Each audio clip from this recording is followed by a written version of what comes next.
As more and more begin to know, the status quo has got to go. They're bound to say yes to a man named Dr. No, a man who makes the establishment panic. Grassroots are growing way too wild, too organic. Here's Gerald Salenti with today's trends in the news. And this is the little arrogant boy who said there was no inflation. It was only temporary and transitory, along with her.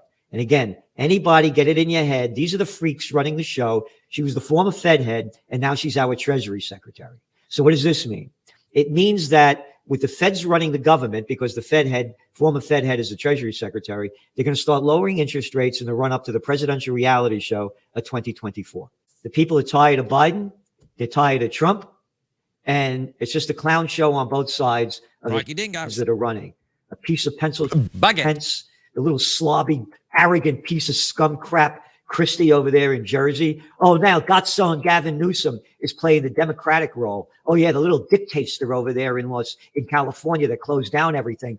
As the rich little boy is partying up at the French Laundry for $400 a plate as he tells all the plantation workers of Slavelandia to lock down. And you did a great job in San Francisco. Yeah, Deadland. Oh, they're closing down that big mall now, huh? Oh, those hotels closed down now, huh? Oh, you have an office vacancy rate of 30%. Hey, I'm Gavin Newsom. I'll make things better for you. I'm an arrogant girl with the dragon tattoo. And all I want is power. The United States is supplying, now they're saying they're going to sending depleted uranium shells, weapons, bombs away to Ukraine. The UK already sent them there. So where are all you little girl with the dragon tattoo, gutless libtards who love the Ukraine war? You couldn't fight your way out of a paper bag. You little libtards that are all, we need climate control, but keep bombing this over there and send depleted uraniums and your little lockjaw. Oh, depleted uranium is great for the environment, Salenti. And that's why we don't eat meat. We just swallow bucket.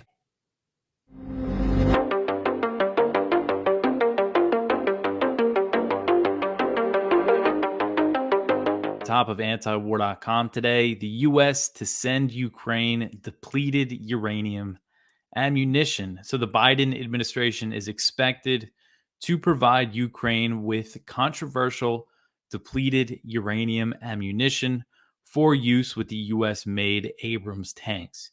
And this is according to U.S. officials speaking to the Wall Street Journal. So depleted uranium, it's a byproduct of enriched uranium. It's extremely dense, which makes it a good material for penetrating armor.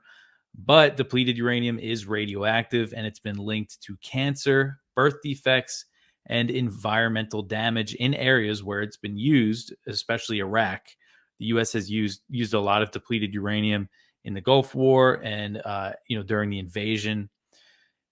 And, the impact of this is still being felt today. I know in Fallujah, there's still babies, lots of birth defects. Babies are born, and then because have so many issues, they die pretty much immediately. And Fallujah was subject to several sieges during the war. And, I know the U.S. used depleted uranium there and also white phosphorus. So all sorts of chemicals that they used on that city. But it is a lasting impact. It really poisons the land. And this is now what the U.S. is going to arm Ukraine with. And according to the Wall Street Journal report, there was a debate within the White House over whether or not to provide Ukraine with these depleted rounds, because some officials raised concerns about the idea that they could cause health and environmental damage. Well, actually, the way the report worded it is that they said they were concerned that the U.S. might be criticized for providing a weapon that could cause those things, more concerned about their reputation than actually, giving people cancer. And so the British were the first to openly send depleted uranium rounds to Ukraine for the British-made Challenger 2 tank. And the British took that step despite Russia warning that it would treat Ukraine's use of the radioactive ammunition the same as a dirty bomb. And then Putin said that his decision to deploy nuclear weapons to Belarus was a response to the UK arming Ukraine with depleted uranium. So you see how Russia reacted to the British doing it. Who knows how they're going to react to the US.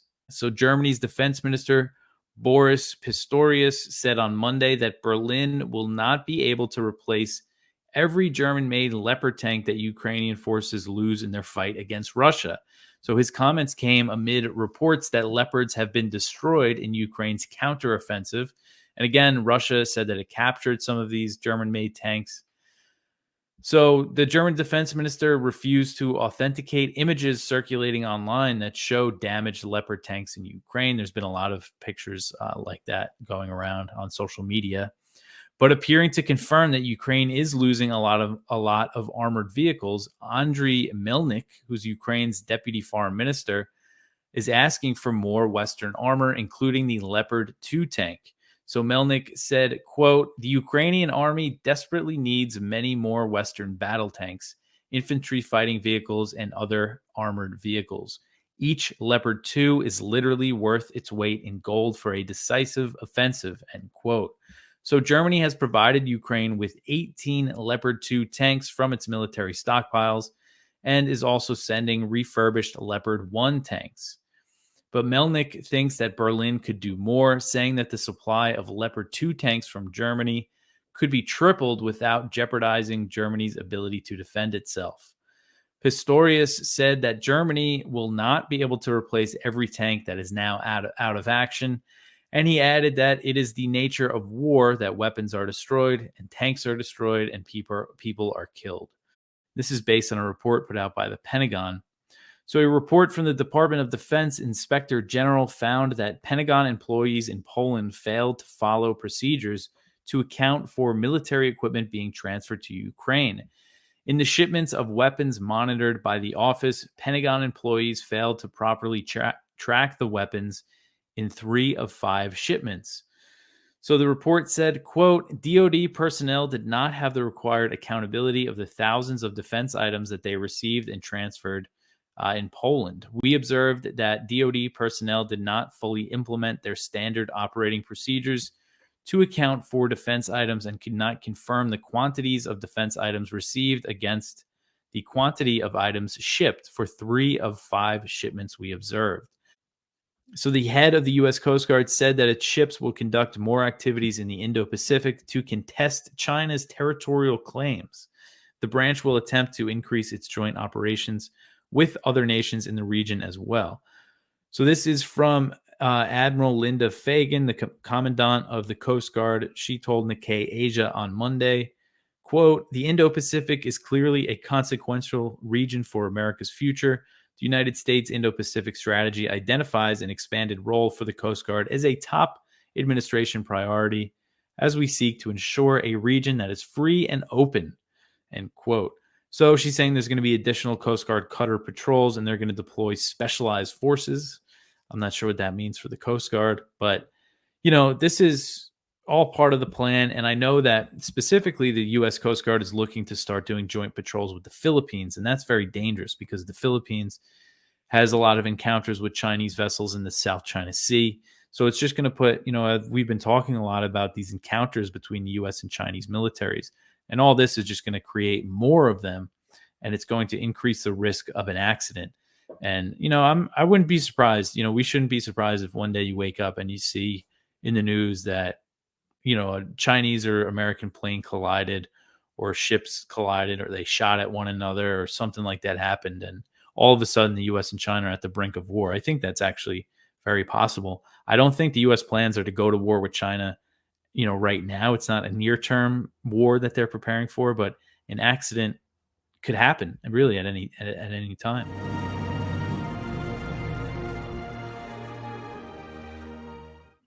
How close are we to President Putin using or threatening to use nuclear weapons? Do you know, Phil? Well, Putin strikes me as a very straightforward guy. The interviews he had yesterday with a bunch of press people in Russia, which went on for hours, apparently, the candor of the way he was responding to sometimes critical questions by the media was kind of astonishing. He didn't give away any secrets in terms of Russian tactical plans or anything like that, but he was quite frank about objectives and how things play out. I think Putin has made it very clear that a nuclear weapon would be a last resort, and it would basically be something they would contemplate using if NATO and the United States were to come into this conflict full force and push Russia right back against the wall.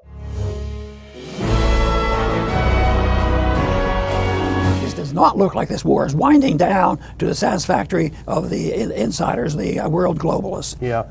And this is another example where you have Wall Street Journal, you have Washington Post. They're always the favorites of the spook leakers. The people, the spooks in there who want to leak a story. Hey, don't say where this came from, but here's what happened. And I think that's what we're seeing here. We saw some earlier reports, I think in the Washington Post, suggesting that the U.S. knew Ukraine was going to do it or did it. But let's put this first one up because this is the article we're talking about. And U.S. warned Ukraine not to attack Nord Stream. I don't know if we have that clip, but there we go.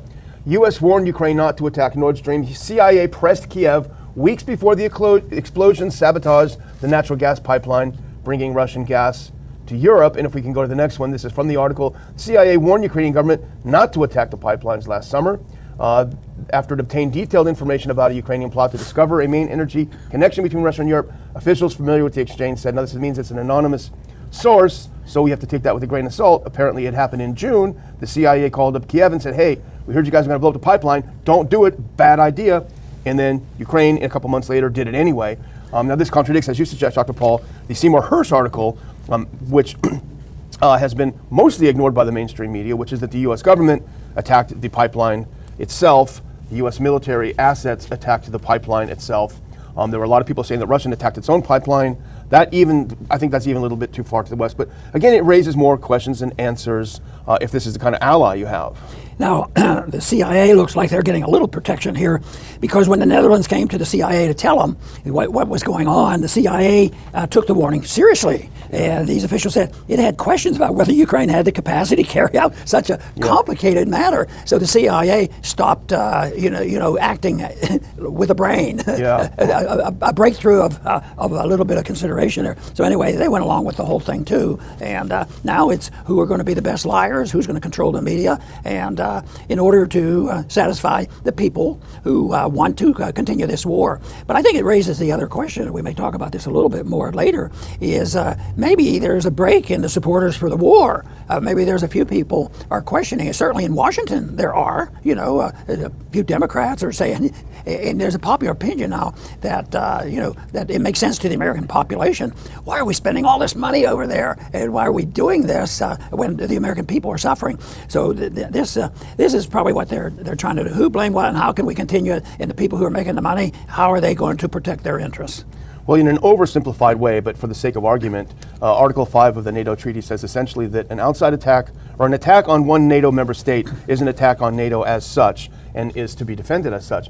The question I have with this article is how does it help the US, the UK, the pro-war position to have this as the answer? No, we didn't do it. It was Ukraine that did it. Because if you think about it, the US warns Ukraine, don't attack a NATO country. Ukraine says, we're going to do it anyway. So they attack a NATO country. The response of the US to Ukraine attacking NATO essentially as such is, here's some more weapons. Want some money? Here's some more money. And by the way, we'd love to have you in NATO. So you're going to welcome into NATO a country that has already attacked NATO. It absolutely makes no sense if this is the case. So if this Wall Street Journal article is true, then the US is absolutely insane to want this kind of country in NATO. If it's not true, however, and Hersh is right, it's not any better for the U.S. because it means the U.S. attacked NATO. The U.S. attacked NATO. So it might have been designed to diminish some of the guilt that we have so far for promoting the war. And that, again, is an indication of, the discrepancy of who's funding this for what reason.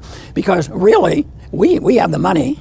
Send the money. We have the technology. We have the control of NATO. We motivated the coup that took over Ukraine. And we generally would assume that we have control of policy. But this is saying, maybe you don't have control of policy. It just becomes more insane. But the diehards, to me, it's more heartbreaking because there are some people you expect them to be not too swift with policy. But sometimes when you see conservative, constitutionalists, Republicans who come out, and they're some of the worst ones that promote this, and they still pretend they're the greatest defenders, of the Constitution and these war efforts. It's all done for one thing: our national security. It's unfortunate, but I think you and I frequently see what they're doing doesn't help our national security. It endangers our national security. So the big argument is how to prove how Vietnam helped on national security or Korean wars and all these things. It doesn't help our security. It doesn't help our personal liberty here at home, and it doesn't help our financial situation. Russian. This is not Dutch explosive. This is what you said. Dutch military officials told the CIA Ukrainian sabotage team was looking to rent a yacht on the Baltic coastline and use a team of divers to plant explosives. This is the part where I think it really beggars the imagination, that you just basically go out and rent a yacht, get a couple divers, go down and blow up these. This is not ducting. These are serious concrete pipelines. Deep in the water. That should discredit them. Yeah, it's weird. Totally and completely. It's weird. But it doesn't happen. Onward, because there's still a lot of propaganda out there looking for the people to believe what they tell them. Fortunately, though, there's a crack in the seam, and we have to work on expanding that. Yeah.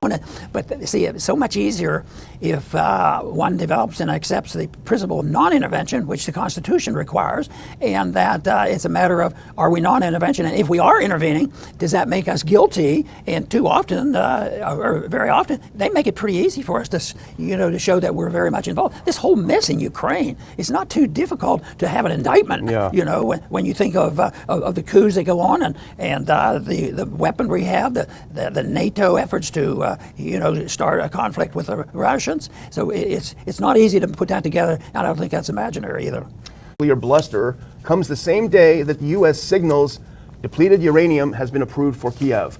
Now, the nuclear bluster is the basing of tactical nuclear weapons on Belarusian territory. And Lukashenko said, God forbid I have to make a decision to use those weapons today, but there would be no hesitation if we face aggression. So there's a threat from Lukashenko, if you come at us, we got nukes. And then at the same time, Dr. Paul, the U.S., following the lead of the UK, has said, yeah, we're going to go ahead and send some depleted uranium over there. I don't understand well enough as I should about the depleted uranium.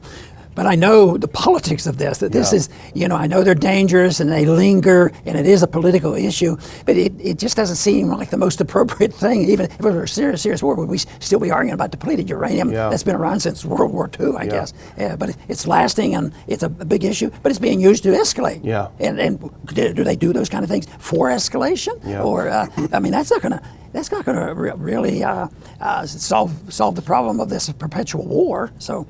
I don't know. Yeah. But for Lukashenko to come back and be more aggressive, that should be understandable. Yeah. And it's again just stirring up more trouble. Well, this is the birthplace of Chernobyl, the greatest nuclear disaster. So obviously, I think there's going to be some hesitation about bringing in this depleted uranium. Now, a lot of people say, hey, it's fine, there's no problem with it. I don't know. I mean, I've seen a lot of reports, statistics about birth defects in places like Serbia, where the U.S. used depleted uranium, and Iraq, where the U.S. used it. So. There are plenty of conflicting reports. I mean, here's an interesting response from if you can go forward, just skip that next one, we've already talked about it, and just go on to the tweet. There we go. Now, this is Maria Zakharova. She's a spokesperson, I think, for the foreign ministry. And I think she does make a good point, I have to admit. The United States apparently believes that the supply of depleted uranium shells to Kiev will not affect them because they're on the other continent, she said. But at the same time, they forget that Ukrainian food and grain in general will be contaminated. This will affect food security. So yes, it's going to be in Ukraine, but all of these grains are exported. So you could be, putting it together really an environmental catastrophe. It's time to come home. Yeah. Where's Greta? She should be out there yelling at these.